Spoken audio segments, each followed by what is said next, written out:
മണി, അതെ വല്ല ആപ്പോ ഉപ്പ കാര്യമാണെങ്കിൽ രാംകുമാർ സാർ ഇടപെടില്ല. അതെ, ഒരു ബാങ്ക് ഓഫീസർ എന്നുള്ള നിലയ്ക്ക് എന്റെ ഡിഗ്നിറ്റി എന്താണെന്ന് അദ്ദേഹത്തിന് നല്ലപോലെ അറിയാം. ആ പയ്യനുണ്ടല്ലോ, ഇപ്പൊ ഹൗസ് സർജൻ, 1 വർഷം കഴിഞ്ഞ ഒരു ഫുൾ ഡോക്ടർ, അച്ഛൻ വില്ലേജ് ഓഫീസർ, അമ്മയാണെങ്കിൽ പ്രൊഫസർ.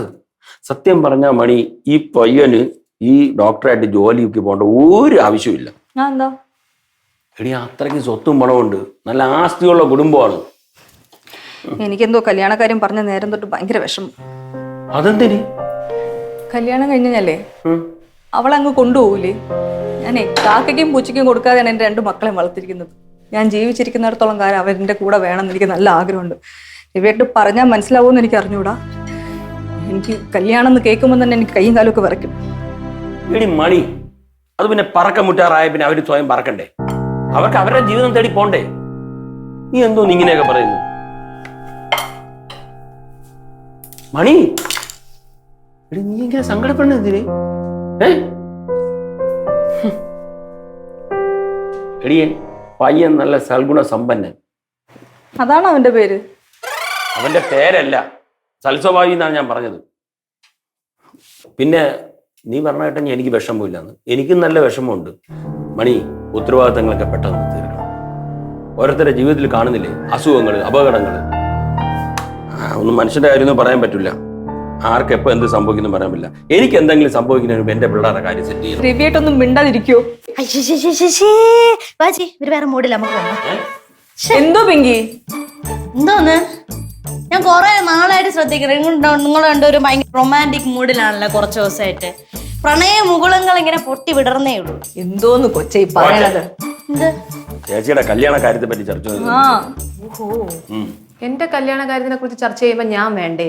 മക്കളെ, കല്യാണം ആലോചിച്ചല്ലേ ഉള്ളൂ. ആലോചിച്ച ഒരു പ്രപ്പോസൽ വന്നപ്പോ അമ്മയായിട്ട് ഡിസ്കസ് ചെയ്തു, അത്രയല്ലേ ഉള്ളൂ. പിന്നെ എന്തെങ്കിലുമൊക്കെ ആയി ശരിയായതിനു ശേഷം മക്കളടുത്ത് പറയാമെന്ന് വിചാരിച്ച്. അല്ലാതെ ഇപ്പം ഇതെല്ലാം വന്ന് മോളത്ത് പറഞ്ഞ് മോളുടെ മനസ്സിലൊരു മോഹമൊക്കെ തന്നിട്ട് അവസാനം നടക്കാതെ വന്നാൽ മക്കൾക്ക് വിഷമാവൂലേ?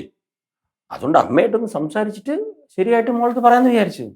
അച്ഛാ, ഇവിടെ ഇപ്പൊ എന്റെ കല്യാണ ആലോചനയല്ലേ നടക്കുന്നേ? എനിക്ക് ഇഷ്ടപ്പെടുന്ന ഒരാൾ എങ്ങനെ ആയിരിക്കണമെന്ന് അച്ഛനെ അറിയൂ. അത് അച്ഛനെങ്ങനെയാണ് നീ പറയണ്ടേ? അതെ, മോള് പറ. അച്ഛാ, ഇപ്പൊ പൊതുവെ നടക്കുന്ന കാര്യമാണ്. കല്യാണം കഴിക്കും, 1-2 വർഷം കൂടെ ജീവിക്കും, അതിലൊരു കുഞ്ഞുണ്ടാവും, ഡിവോഴ്സ് ആവും. അതിനോട് എനിക്ക് താല്പര്യമില്ല. കല്യാണം കഴിക്കണമെങ്കിൽ ലൈഫ് ലോങ് കൂടെ ഉണ്ടായിരിക്കണം. പിന്നെ നല്ല അണ്ടർസ്റ്റാൻഡിങ് ഉള്ള ഒരാളായിരിക്കണം. 2 പേരും 2 ഇൻഡിവിജ്വൽ ആണ് എന്നൊരു ബോധം മിനിമം വേണം. വേണ്ടേ?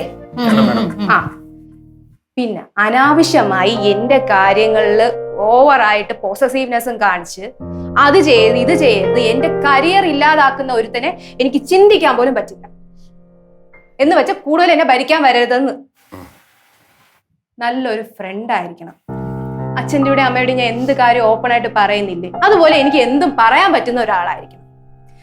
പണം, പ്രശസ്തി, പദവി അതൊക്കെ നമുക്ക് ഉണ്ടാക്കിയെടുക്കാന്നുള്ളതേ ഉള്ളൂ അച്ഛാ. അതിലുപരി നല്ല മനസ്സുണ്ടായിരിക്കണം. പിന്നെ മിനിമം ബുദ്ധി വേണം. എന്റെ അഭിപ്രായം ഞാൻ പറഞ്ഞു, ബാക്കിയൊക്കെ നിങ്ങളുടെ ഇഷ്ടം. അതിനിപ്പം ഇവിടെ ഒരു ആലോചന വന്നതല്ലേ ഉള്ളൂ, അതൊന്നും ആയില്ലല്ലോ. മോളുടെ ആഗ്രഹം പോലെ നടക്കുള്ളല്ലോ. ചിരിയും മൊഴിയും ചേരും തട്ടുപൊളിപ്പൻ കൂടാണേ. എന്നിഷ്ടം നിന്നിഷ്ടം ഒത്താലോ തന്നിഷ്ടം പിടിപലി കളി ചിരിപൂരം മുരളയ്ക്കു പേര്.